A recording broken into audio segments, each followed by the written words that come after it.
Have you ever witnessed an apology that just breaks your heart? Not because it's insincere, but because it's for something that wasn't even their fault? Today, I want to share a story about my grandma, a moment that completely reshaped how I see strength, guilt, and love. It's the story of how my grandma apologized for something she never did. My grandma was the cornerstone of our family.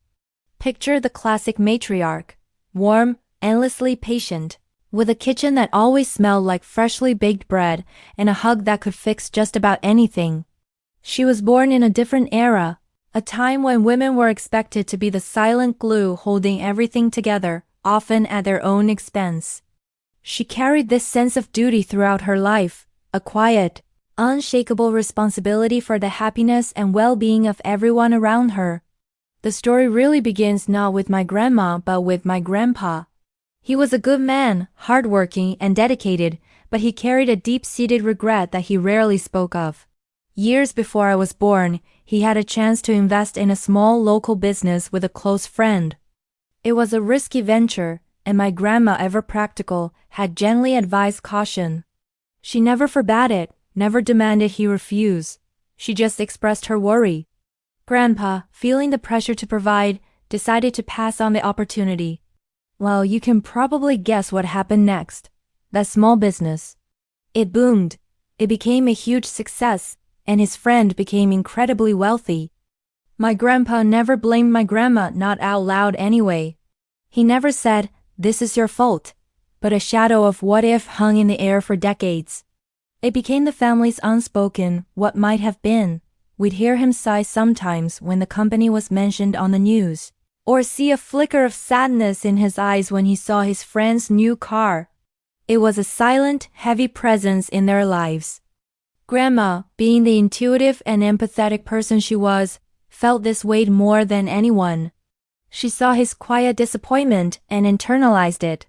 In her mind, her cautious words had been the deciding factor. She believed her worry had cost her husband his dream, and by extension, had deprived the family of a different, perhaps easier life. She carried this invisible burden for nearly 50 years, a secret guilt that she never shared. Fast forward to my grandpa's 75th birthday party. The whole family was there, kids, grandkids, cousins. It was a joyous occasion. We were sharing stories, laughing, and celebrating a long life well lived. My uncle stood up to give a toast and started recounting tales of my grandpa's younger days, his ambitions, and his hard work. In a well-meaning but thoughtless moment, he brought up the old story of the missed business opportunity. He framed it as a funny anecdote, a can you believe it? kind of tale.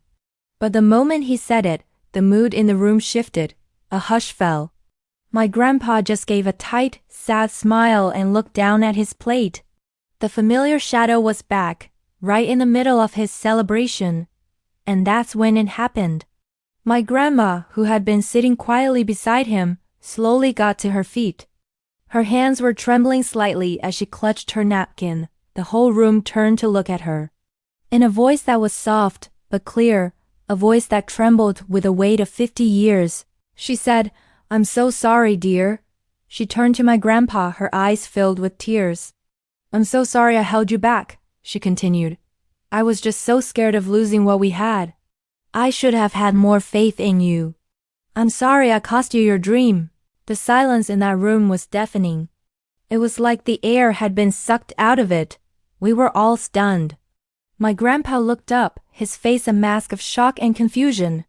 He had never, in all those years, considered her responsible.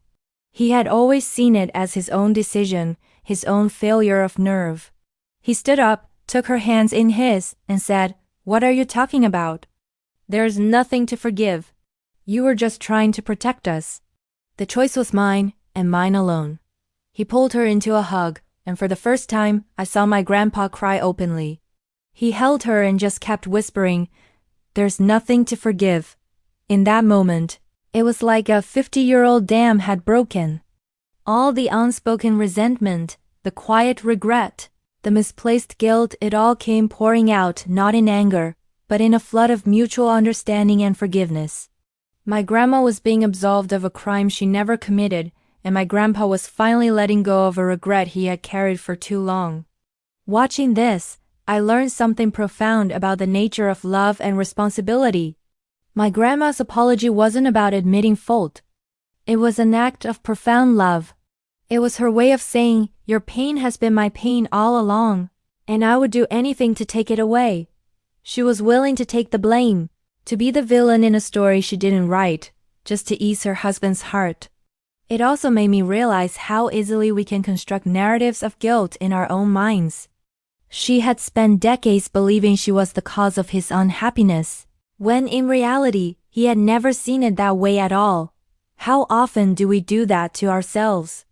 We carry around burdens of guilt for things that were never our fault to begin with, replaying scenarios in our heads where we think we could have done better.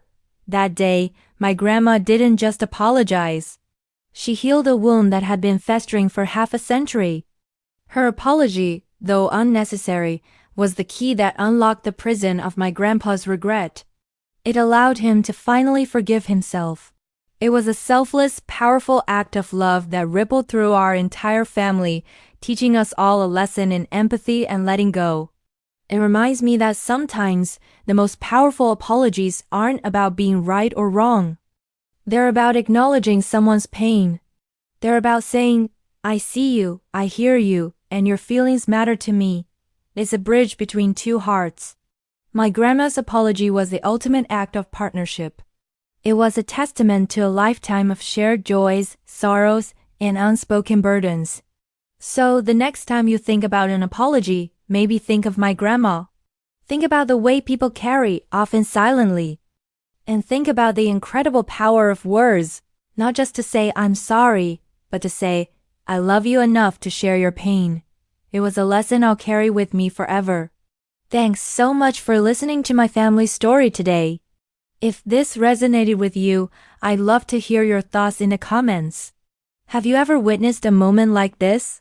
Don't forget to like and subscribe for more stories. See you next time.